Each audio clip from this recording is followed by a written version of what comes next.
En esta ocasión se nos da la oportunidad de poder hablar de dos figuras importantes que sobresalieron en la Reforma Protestante. Dentro de ellos está Martín Lutero. Martín Lutero fue un monje agustino, profesor alemán, nacido en Alemania, que se convirtió en una de las figuras centrales de la Reforma Protestante.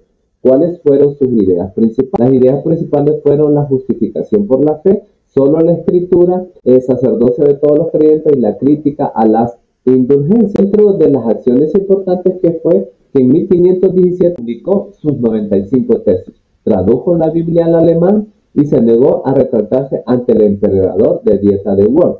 ¿Cuáles fueron su legado? Fundó la corriente del luteranismo, transformó la liturgia, la música y la educación religiosa en Europa. Hizo un movimiento, rompió la unidad religiosa. Dentro de estos personajes también tenemos a Juan Calvino. Juan Calvino fue un teólogo reformador francés nacido en Noyon, estudió Derecho y Humanidades, pero luego se unió al movimiento reformador.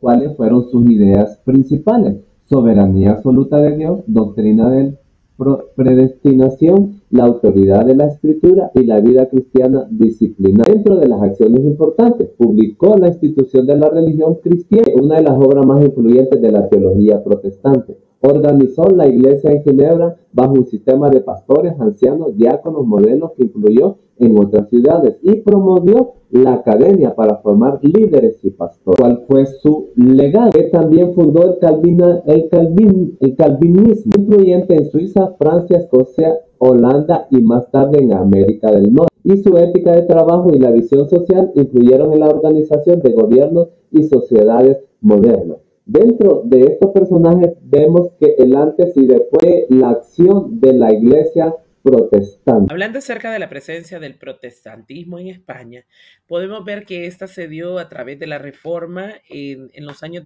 1517 a través de Martín Lutero. Esta pues tuvo muy poca, digamos, injerencia, muy poca presencia en España debido a las estructuras religiosas y políticas que ya existían.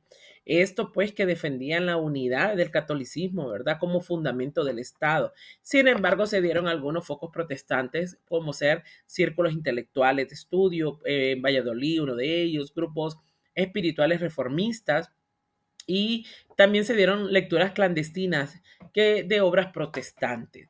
Podemos también hablar que el papel de la Inquisición, pues a través de la reprensión sistémica y la eliminación del protestantismo, se dio, ¿verdad?, en España. Pues bueno, esta tuvo un papel muy importante, ya que en la defensa, ¿verdad?, de cualquier avance de protestantismo que hubo, se dieron reprensiones, por ejemplo, como la vigilancia de libros y pensamientos, había provisión en la estricta de textos de Lutero, de Galvino, hacían revisiones de biblioteca, también la Inquisición consiguió que España se mantuviera como el bastión católico principal, ¿verdad?, que se dio en esta época. Buen día, bendiciones. La Iglesia y la conquista de América por Carlos Molina. Dice, cuando los españoles llegaron a América, la Iglesia Católica participó directamente en la conquista. Su misión principal era evangelizar los pueblos originarios, las misiones, enseñando la fe cristiana, bautizaron a muchos indígenas, construyeron iglesias y conventos, también estableció escuelas para catequesis. Gracias a esto se difundió el cristianismo por todo el continente. Pero también hubo consecuencias negativas. La iglesia muchas veces apoyó la imposición de la cultura europea. Se perdieron las lenguas, la creencia, las tradiciones indígenas y surgió un sincretismo religioso desde donde se mezclan las creencias cristianas con los pueblos originarios. En resumen, la iglesia fue una fuerza que trajo educación y evangelización, pero también formó parte de un proceso que transformó profundamente la identidad de la cultura en América. Bendiciones.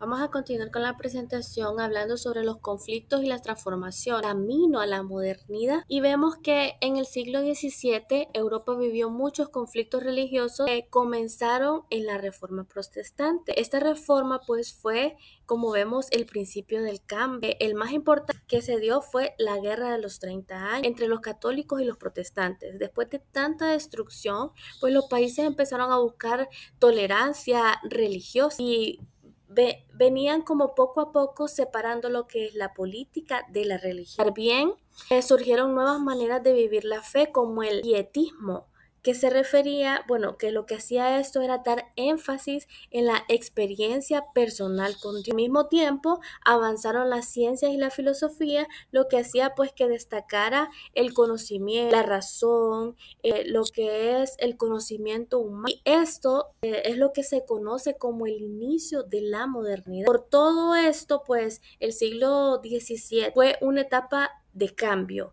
La religión seguía siendo importante, pero ya no tenía el control total de lo que es la sociedad. En conclusión, pues, la Reforma Protestante transformó Europa y también influyó en América. España defendió el catolicismo y lo llevó a la conquista, marcando la cultura y la religión del continente. Los cambios del siglo XVII abrieron paso a la modernidad, demostrando que la Reforma y sus consecuencias pues moldearon nuestra historia hasta lo que hoy vivimos. Muchas gracias por su atención, que Dios les bendiga.